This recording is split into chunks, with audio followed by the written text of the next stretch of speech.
السلام عليكم ورحمة الله وبركاته. أهلا بيكم في الحلقة 24 من بودكاست فذكر. بص بقى، تعالى أكلمكم النهاردة في حاجة كده لو التزمتوا بيها هتلاقي الناس كلها بتحبك، وربنا سبحانه وتعالى هيحبك برضو بسببها، وهي اللي هتفتح لك القلوب وتسهل عليك الدنيا. عارف ايه هي؟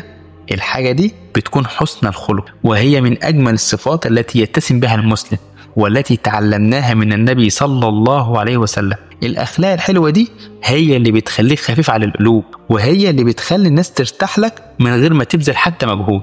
ربنا سبحانه وتعالى لما مدح النبي صلى الله عليه وسلم قال الله تعالى: وإنك لعلى خلق عظيم. يعني النبي صلى الله عليه وسلم كان عنده أحسن وأجمل الأخلاق، وإحنا المفروض نقتدي بأخلاق النبي صلى الله عليه وسلم. مش صح كده ولا أنت رأيك إيه؟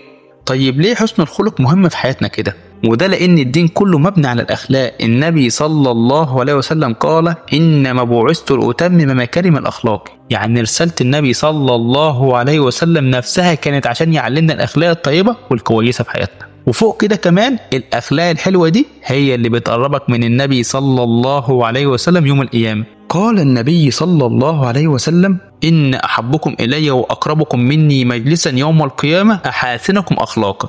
انت متخيل يعني ايه تبقى قريب من النبي صلى الله عليه وسلم يوم القيامة بس عشان اخلاقك كويسة؟ طيب ايه هي الاخلاق اللي لازم نتحلى بيها احنا كمسلمين؟ اول حاجة الصدق. الصدق هنا مش بس في الكلام، الصدق في الافعال كمان، انك تكون واضح وصريح وما بتخدعش حد. النبي صلى الله عليه وسلم قال: عليكم بالصدق فان الصدق يهدي الى البر وان البر يهدي الى الجنة. تاني حاجة وهي الرحمة. النبي صلى الله عليه وسلم كان أرحم الناس حتى مع اللي أذوه. لما راح للطائف وتعرض للأذى، ملاك الجبال قال له: اسمح لي أن أطبق عليهم الجبلين. فالنبي قال له: بل أرجو أن يخرج الله من أصلابهم من يعبد الله ولا يشرك به شيئا. يعني كان ممكن يدعى عليهم لكنه اختار الرحمة. تالت حاجة وهي التواضع، وكان التواضع من أجمل صفات النبي صلى الله عليه وسلم مع إنه أشرف خلق الله. وتواضعه كان بيوصل لحد إنه كان بيساعد في شغل البيت، وكان بيقعد مع الصحابة، وكان بيكلم الكبير والصغير بنفس الحنية، وبيقول: إن الله أوحى إلي إن تواضعوا حتى لا يبغى أحدا على أحد ولا يفخر أحدا على أحد.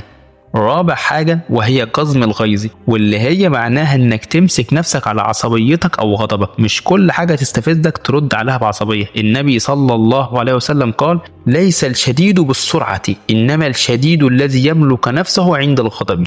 يعني الشديد مش اللي يضرب الناس، لا، الشديد هو اللي بيعرف يمسك نفسه وقت الغضب والعصبية. وده اللي وصفه النبي صلى الله عليه وسلم بالشديد والقوي كمان. طيب ازاي نحسن اخلاقنا؟ أول حاجة لازم نقتدي بالنبي صلى الله عليه وسلم وصفاته، ونقرأ عن سيرته، ونشوف كان بيتعامل ازاي مع الناس ومع كل اللي حواليه، ونحاول نطبق ده في حياتنا. تاني حاجة إننا لازم نختار صحاب صالحين وكويسين في حياتنا، وده لأن اللي بتقعد معاه بيأثر فيك، فاختار الصحبة الصالحة اللي بتساعدك تبقى إنسان أحسن ويقربك من ربنا سبحانه وتعالى. تالت حاجة إننا نكثر الدعاء لله عز وجل، وزي ما اتعلمنا من النبي صلى الله عليه وسلم فإنه كان يدعي دائما ويقول: اللهم كما حسنت خلقي فحسن خلقي. ادعي كتير بالدعاء ده كل يوم وربنا هيعينك إن شاء الله. وأخيرا عايز أقول لكم إن الأخلاق الحلوة والحسنة هي اللي بتسيب في قلوب الناس أثر، وهي اللي بتخليهم يفتكروك بالخير، وهي اللي بتقربك من النبي صلى الله عليه وسلم يوم القيامة. فخد القرار من النهاردة إنك تبدأ تشتغل على نفسك وتحسن أخلاقك وتقرب من ربنا سبحانه وتعالى، وربنا يعيننا ويعينكم جميعا على الخير. ما تنساش تبعت الحلقة دي لكل حبايبك وصحابك، وبفكرك إن الدال على الخير كفاعله. وبس كده وصلنا لنهاية حلقتنا النهاردة. كان معكم أحمد رفعت من بودكاست فذكر.